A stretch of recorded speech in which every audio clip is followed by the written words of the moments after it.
out in doing my little research on you today that you're from a town in Texas I've never heard of. I lived in a town that no one had heard. Really? Where are you? You're from I'm from Terrell, Texas. Terrell. No. Y'all ain't from Terrell. They haven't. They're just Texas. Terrell is small. It's right next to Dallas, about 28 miles east of Dallas. It's the gateway to the east. About 12,247. I'm here now. Yeah, your town was bigger than mine. Atlanta, Texas is where I live. Okay. And that's southeast, and it was 5,000 people. Wow, Yeah. and you made it out. Yeah. It's great. Yeah. It's great. No, I mean, you small towns. No, small towns, they grow up, and but I moved there when I was in high school. But, right, okay. But anyway. Yeah. So anyway, it's good to see you because you really are. I said at the front of the show, you're so talented. Thanks. You are so talented. Now, you started doing stand-up?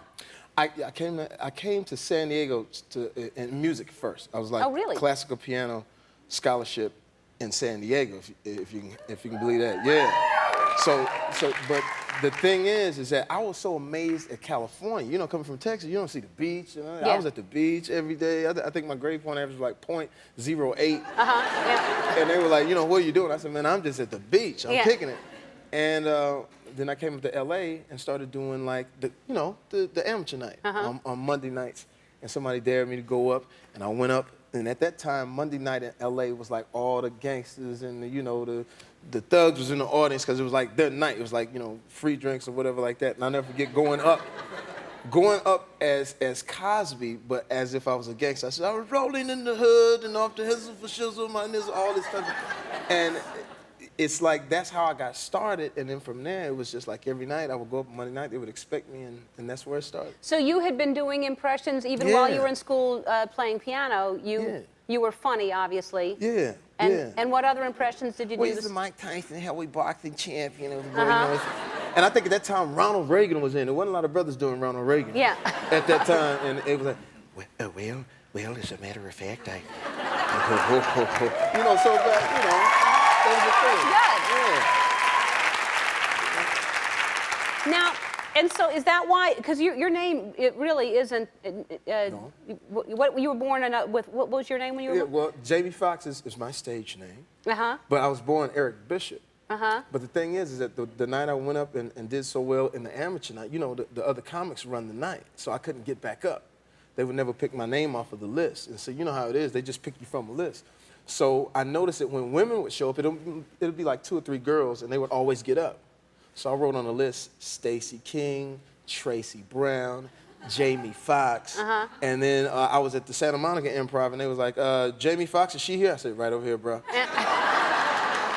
And they happened to be having an HBO special there for like all these, that's back when HBO just started doing like the specials. And I went on like in between the intermission, and they said, who is this kid? And then the name stuck, and that's how you got Jay Fizzle. Yeah, so you stayed with Jay Fizzle. Yeah.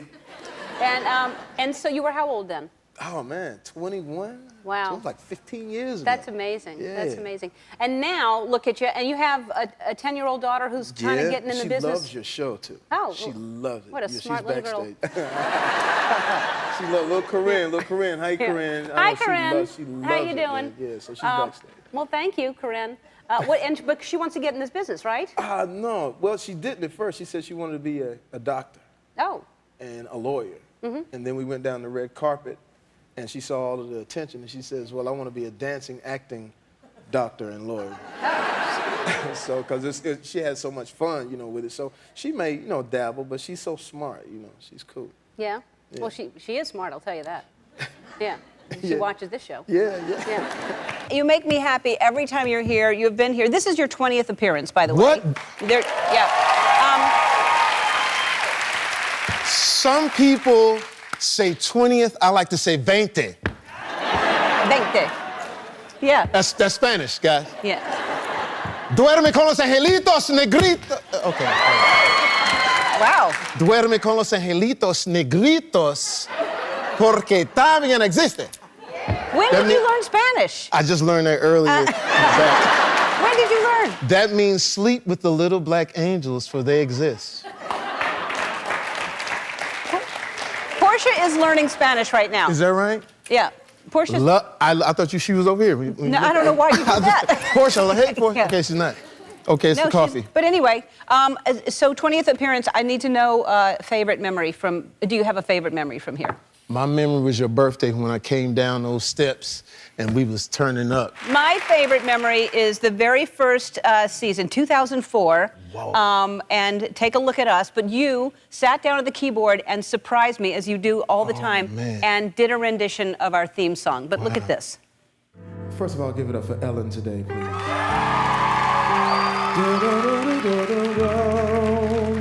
Get up, get up. Let's have a little fun today. Get up, get up. Let's give a little love away. What? I do remember. Get up, let's give a little love to Ella. Because every time you're here, you make me so happy. I can just sit back. I could actually not be here, and you would just entertain. I don't even need to ask you questions. Well, you know what? We need you, though, because, yes, I could, but I don't want to just, just take over everything like that, because I would. But how great is that? 2004. Did it seem like it went like that? Yeah, it does. I mean, not when I look at the way we dressed, but it looks like it was a long time ago. Yeah, I was very glossy. But it doesn't seem like 19 years. 19 years, 400, what did I read on the billboard? 400,000, 400 million jokes? 400 million jokes, yeah, I don't know. Come on, let's stop, don't stop. Extremely talented man, you go to college, and for some reason they force you to take ballet. Well, what happened was, I went to college on a classical piano scholarship. Yes. And it was, I had a Yugoslavian music theory teacher, Russian pianist teacher. But then they said to get a credit, I had to do ballet. And so they gave me the little dance belt. And it was nothing to it. I said, I don't know how this is gonna work. And do you know what a dance belt is? Twitch is shaking his head, yes. Yeah, well, they cover the front. Yep. But in the back, it just goes, whoop. Yep. And I was like, so I put on a jock, because I went and grabbed a jock and put on some shorts and stuff like that. And I was terrible. I was terrible in the class, but it was an experience. But I did learn.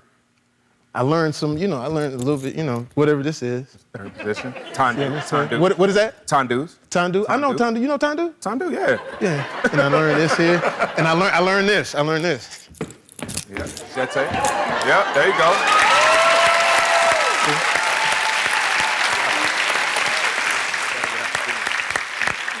See, they like me for my eye contact. I couldn't dance, but I had great eye contact. Yeah.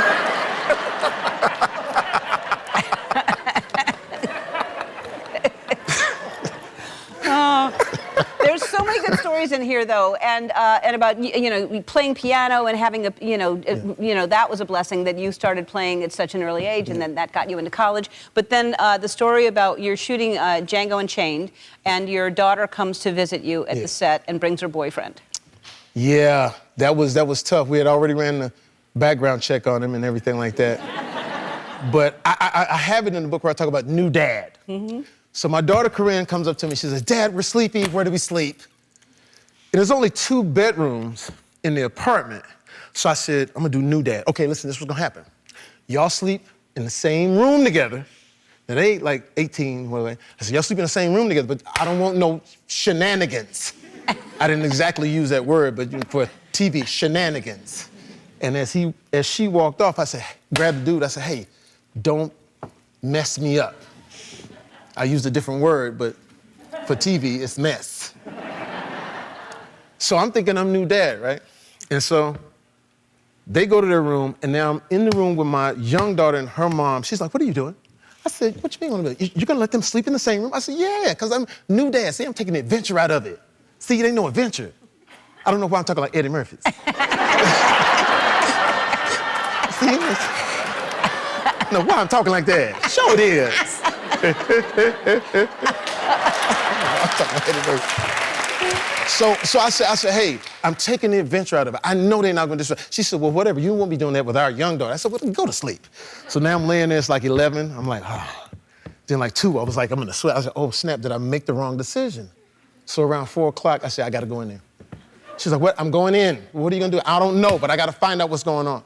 So I just went up and did the whole, you know, the hotel knock when they come to clean your room, just knock and go in. I went, tick, tick, and I go in, and my heart sunk. He's laying on top of the covers, fully dressed. She's laying under the covers. I just, and it just warmed my heart that I gotta, yeah, go ahead, you clap for that.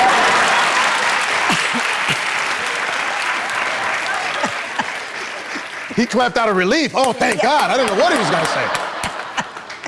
But that let me know that my daughter is a good egg. She's ready-made. All I had to do was add love water.